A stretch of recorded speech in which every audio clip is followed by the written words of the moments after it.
I want to talk to you today about God's school, which is a sacred school, and it goes on not only while you are here, but through the years that will stretch out in front of you. And in God's school, that curriculum never has a vacation. It goes on all the time. The school of brokenness. When God wants to do an impossible task, he takes an impossible individual and crushes him. Has spears thrown at him. Has people say things about him that are not true. Brings out in his life Sauls and other individuals who team together to finish you off. I'm moved with a line in verse 3, chapter 20, the last part of it. Look at 20 and verse 3. There is hardly a step between me and death.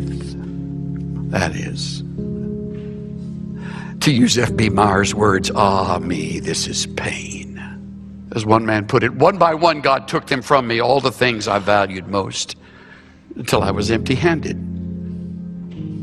Every glittering toy was lost. And I walked earth's highways grieving in my rags and poverty, till I heard his voice inviting, lift those empty hands to me. I turned my hands toward heaven, and he filled them with a store of his own transcendent riches till they could contain no more. And at last I comprehended with my stupid mind and dull that God cannot pour his riches into hands already full. I think some of the people who are on this platform understand that line. I don't know that I've come to that place where there was just a step between me and death. There have been days when I would wish for death. It was so hard. But David means it literally. In fact, it gets so bad. It gets so bad, if you can believe it, that finally when it's clear and Jonathan says, my daddy's going to kill you. You got to know, my daddy's going to kill you. Go. And David runs and makes his existence in the caves of En-Gedi. If you ever go to Israel, be sure that somebody drives you near so you can walk up to the caves of En-Gedi. He probably showered in the waterfall on the hillside.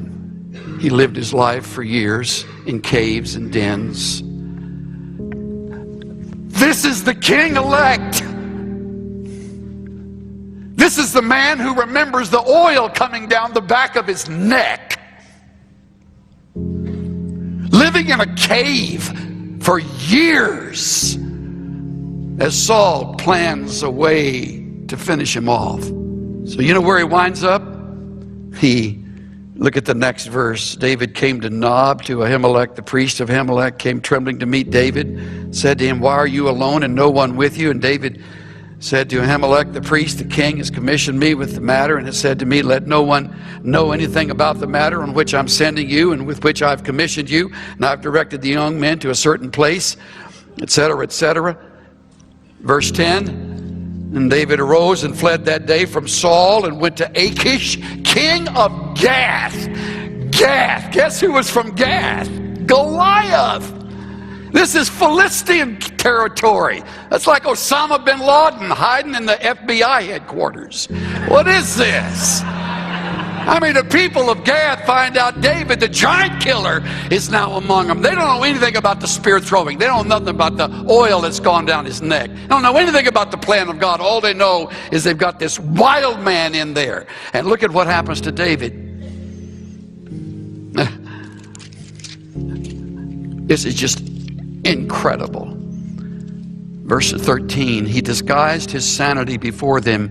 David acted insanely in their hands and scribbled on the doors of the gate and let his saliva run down into his beard. He's at the bottom of his life. This is our hero. Scribbling on scratching the door near the king of Gath's palace. Somebody said, you know, there's somebody that would like to bring to you. I've always smiled when I read verse 15. The king says, do I lack madmen that you have brought this one to act the madman in my presence? I got enough nuts. You don't need to bring another one to me. Here's the whole point.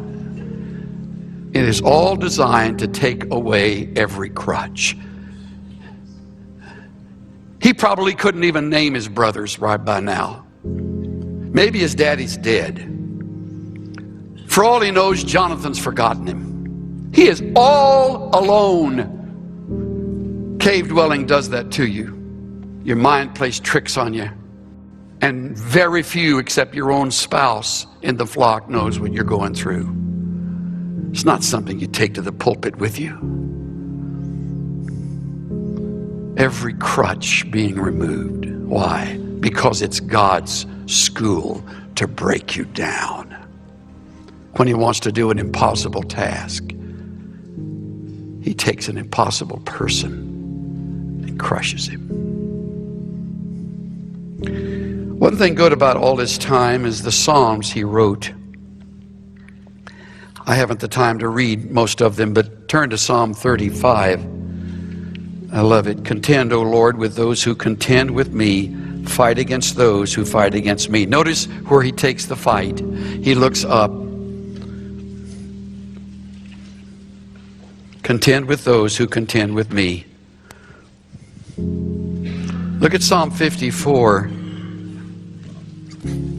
This is a maskil of David when the Ziphites came and said to Saul, is not David hiding among us?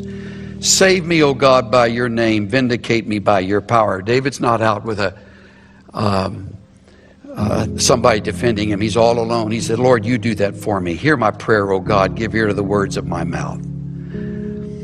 Look at chapter 55. Give ear to my prayer, O God. Do not hide yourself from my supplication. In the middle of verse 2, I am restless in my complaint, and I am surely distracted. Of course he was. Verse 4, my heart is in anguish within me, and the terrors of death have fallen upon me. One more, 142. This is a maskil of David when he was in the cave. Listen to 142.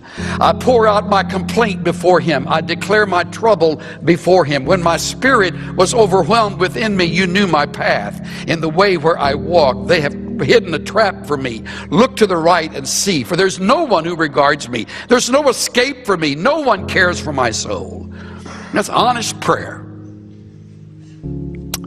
I have a friend who lost his precious little boy, and he drove the freeways of Los Angeles in the grief of that loss. And Dennis said, all the way through the night, for hours as I drove, I just screamed and I poured out my soul to God. I said things that I would never admit to anybody else. And I got back into my driveway and I was dripping wet. And I turned my car off. And the thought hit me, the Lord can handle all of that. He'll never tell anybody. That's the kind of prayer that David's recording here. Help me. Help me. Just about the time he thinks it can't go on any further, Saul dies. Not once does David attempt to throw a spear at Saul. Not once does he retaliate. Isn't it great? And he's just 30 years old. And he's that mature. How? He graduated from the school of brokenness.